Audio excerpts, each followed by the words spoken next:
So I think it's really, you have a lot of innovational technology suppliers that come here very specific to, in this case, identity. So they're really looking at that convergence of identity plus, what's going on in the market and basically solutions to those problems. So a lot of great insights. Events like this are invaluable. Nothing can replace face-to-face networking. We can try and build relationships online, we can have meetings online, we can network over various different platforms. But when you're actually in the same space with demonstrations over the latest technology, discussions while you're pouring a coffee over what's really going on, and some of those soft conversations that happen will never replace the formal part of your role. So it's essential that people attend sessions like this so that they can really get under the skin of what's really happening within our sector. These type of events is very important for anybody in the business because it will create you the opportunity to listen to other leaders in the business, to listen to them and to understand from them. Yeah, I found great value in the event so far today. Got to meet with some suppliers, but also potential customers and prospects. Yeah, really got some great value out of it. Also, haven't been to an event in a while, but the app itself is really good. So the ability to message properly and also schedule. Normally, you might just be messaging back and forth, but this has the ability to see each other's schedules and fit in, 15-minute coffee chats as well. These events are always extremely valuable from my perspective. The fitness industry is quite insular. We all know each other. For example, in the UK, there's only 7,000 clubs and most of the operators, we work together.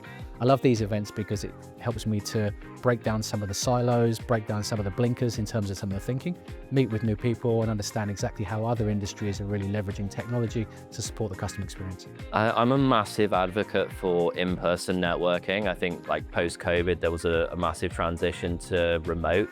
And I manage commercial teams where I've seen firsthand as we've returned to the events circuit and got people back at events that the attributable closed-won deals and revenue that we've seen off the back of having people back in the room, certainly from a seller point of view, speaking to our end customers is something that I feel is a way higher conversion level than not being in these rooms at these events. I think it's really good to come together as an industry, not only with our customers and people who are looking at identity, but also the peers, the other vendors, to see what's going on and to understand the vast landscape of identity and how the different challenges people have and the different ways that you can address those challenges. I think it's a great way to network, and it's a great way to crowdsource solutions for problems, especially for the customers who come here who have specific things they're trying to accomplish. We've done a couple of these now, and it's essential that we have a synchronized approach to fighting fraud across the industry, and also the merchants, banks, fintechs, and whoever has the pleasure of being here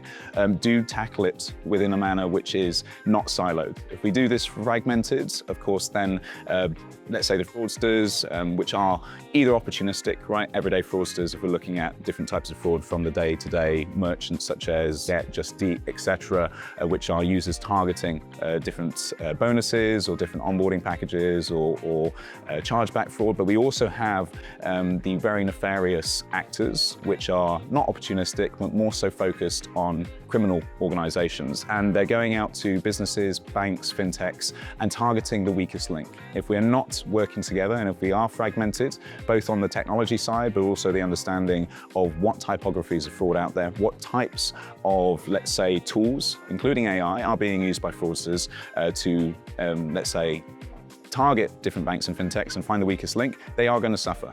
So that's why events like this are just essential for everyone coming together, learning, sharing, and collaborating on a safer future, not only for businesses, but for users as well.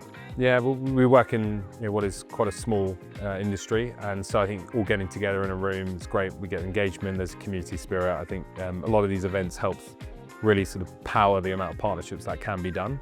So for us, we get a lot of value from that, some great conversations, some existing partners that we can meet, but also net new partners that we're working with. As an academic, usually we go to academic conferences, and that can be nice and fine, but the problem is they're disconnected from industry.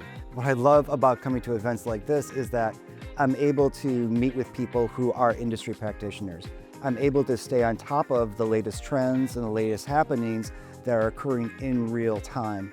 and to kind of bridge that divide between industry and academia, so I can bring what I know as a professor into their world in a way that they find relevant and actionable. I've met a few people here completely randomly just by the coffee, right? So, and then you start talking to them and say, oh, hey, okay, so you're actually doing this thing which I was looking for, and you're actually executing, and that's very nice, right? So, and this is by far the biggest value. So just networking, I mean, first you can, those guys you want to meet, but I think the beauty is, because the guys you want to meet, you can meet them anywhere anyways, right? You can reach out to them, etc. But the guys you don't know you want to meet and you meet them, that's the beauty of it. And I had a couple of guys I met here, just really nice chats, and potentially will unlock some opportunities. So that's the real value add.